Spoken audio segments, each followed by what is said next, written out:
Olá, tudo bom? Sou Márcio Batista, do Grupo Teatro Law Cultura, mas hoje eu vou falar sobre quadrinhos. O quadrinho de hoje é O Sistema de Peter Cooper. Ele foi publicado pela primeira vez pela editora Abril em 1998. É, eu já tinha feito um vídeo desse no canal, desse quadrinho aqui, mas eu não postei. Porque eu sempre gravo uns 4 vídeos, né? E ele já estava na fila para ser postado, porque eu pensei que esse quadrinho nunca ia ser republicado novamente. Mas eu vi um vídeo do Pipoca e Nanquim, que ele estava entrevistando o pessoal lá da Loja Monstra. E a Loja Monstra agora também é uma editora. E a editora Monstra vai republicar esse quadrinho agora. Vai ser feito, já está sendo feita uma pré-venda, né? Desse quadrinho que vai ser publicado em 1º de julho de 2023. Então, se você não conhece, vale a pena conhecer e se quiser o quadrinho, eu vou deixar o link depois da pré-venda dele e tal. Só umas curiosidades, é o seguinte, esse quadrinho aqui, quando ele foi publicado, né, essa edição, é em tamanho de formato americano. Mas a editora Monstro ele vai republicar num tamanho grandão. Ele vai ser esse tamanho aqui, ó. O quadrinho que eu tinha que era desse tamanho, que vai ser publicado, que é tipo 23,5 por 32. É esse tamanho aqui, olha só.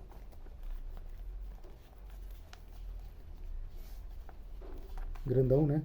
E só para vocês verem, um outro quadrinho que é grandão é esse da Electra, que a editora Abril lançou, que seria isso, só para quem tem uma noção. Essa edição é maior ainda, ó. Esse do Mickey é maior, então esse sistema da editora Monstra vai ser bem monstrão mesmo. Assim. Tá.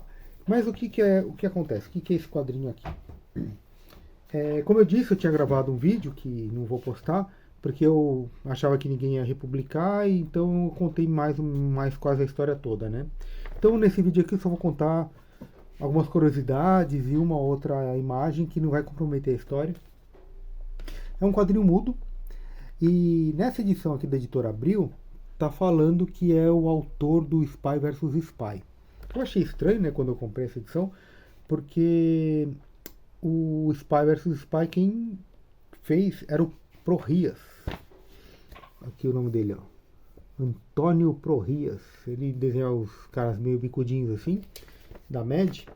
E o Spy vs Spy eram esses dois espiões aqui, o branco contra o preto.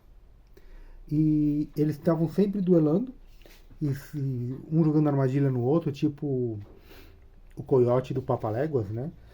E então sempre um se dava mal, às vezes era o preto, às vezes era o branco e tal. Mas quem criou esse foi o Prorrias, só que em 97, a partir de 97, esse Peter Cooper que ele continuou essas publicações aqui. Mas, só porque, abrindo um parênteses, né, falando do Spy vs Spy, essa edição aqui, da editora Mitos,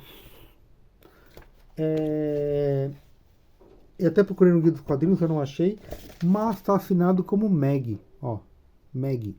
Então não foi nem o Peter Cooper, nem o Prorrias que fez essa edição do Spy. Mas, voltando aqui para o sistema.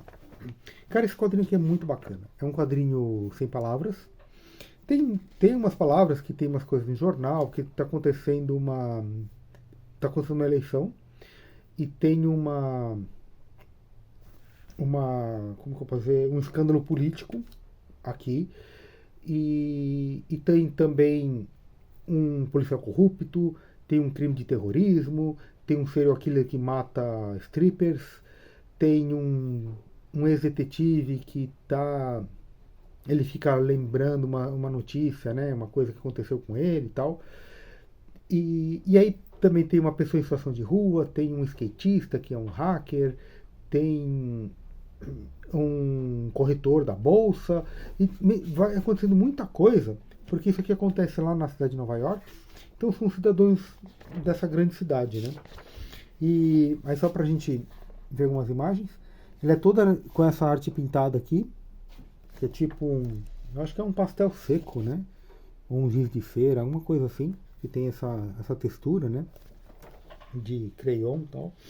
E tem uma coisa que é bem interessante, que ele usa muito dessa arte urbana, né? Que até tem umas coisas que dialogam aqui, por exemplo, né? Esses grafites. Aí você vê uma pessoa desenhando um grafite aqui, e aí são esses garotos. Aí passa esse policial corrupto, né?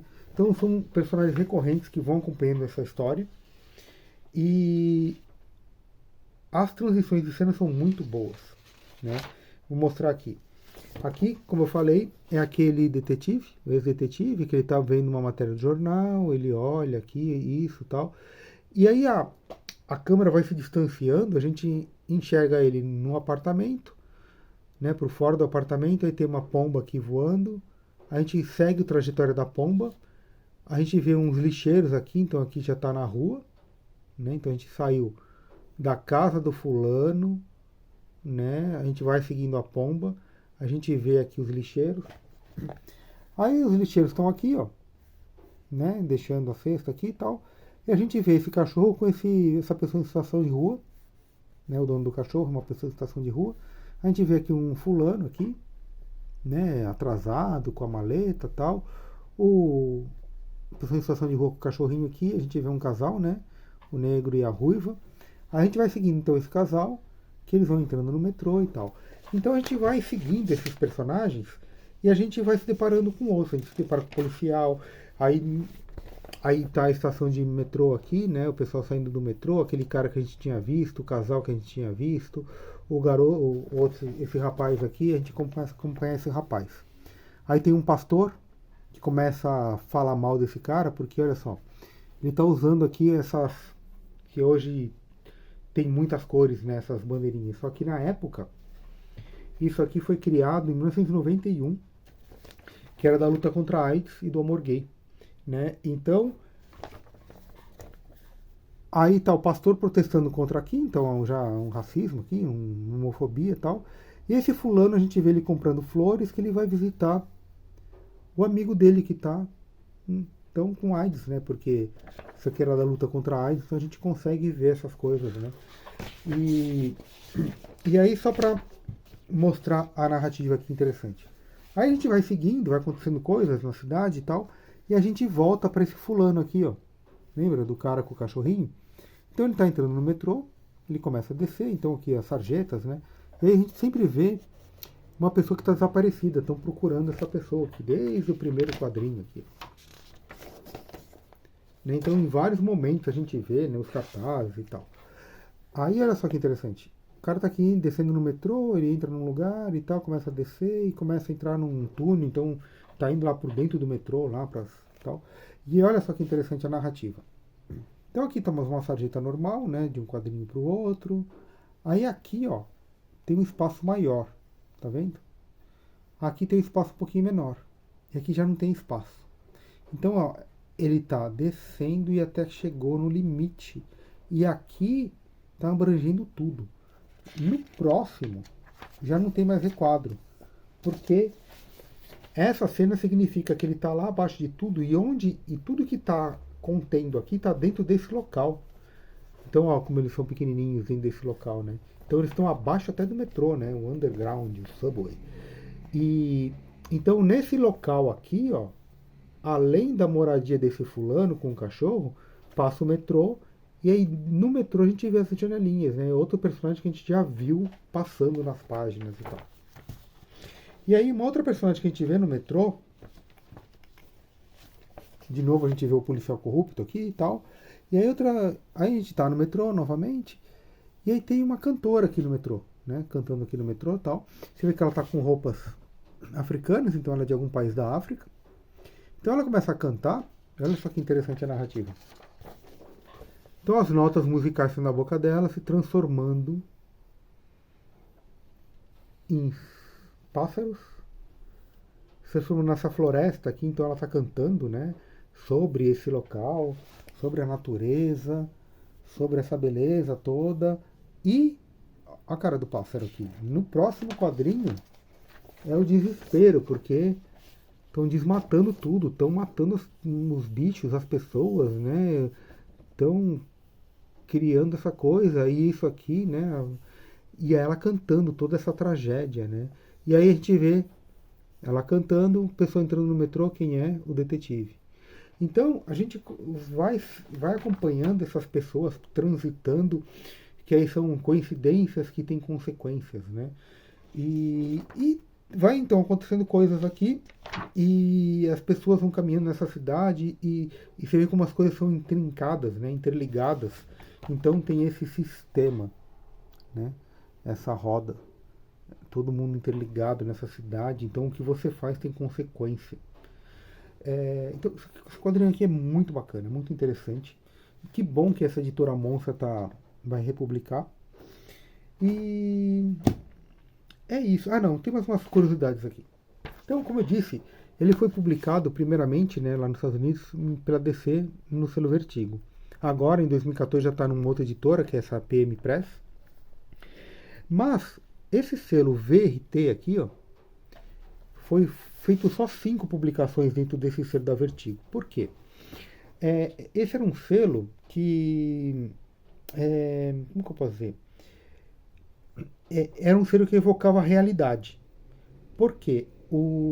Ele quis se distanciar um pouco do selo Vertigo original, porque o selo Vertigo tinha o Sandman, o Monstro do Pântano, o John Constantine, ou seja, eram muitos elementos sobrenaturais que trabalhava o selo Vertigo. Então, essa linha aqui, ela trabalhava com elementos mais da realidade. E, como eu disse, foram só 5. Desses 5, 3 foram publicados no Brasil. Um foi esse aqui, o Sistema. O outro também foi publicado em 98, também pela Abril, que é o Mão Invisível, que é esse quadrinho aqui. Você vê que tem o selo VRT, né, tal. Aí o outro foi o Hell Eternal, que eles deixaram esse nome mesmo, só que tem um subtítulo que seria O Inferno em Vida, que a tradução literal seria Inferno Eterno, né? E foi publicado em 99 pela Brainstorm. E então, os outros dois que não foram publicados foram o 7 miles a second, né, 7 milhas por segundo, que é esse aqui, que ele foi republicado, acho que em 2013, 2015, não sei, pela Fantagraphics.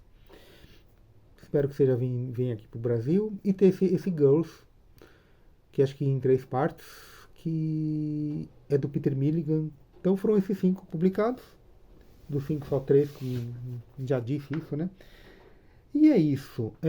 Esse é um quadrinho bem legal. É um quadrinho, então, sem palavras e que diz muita coisa. É isso, pessoal. Se curtiu, compartilha.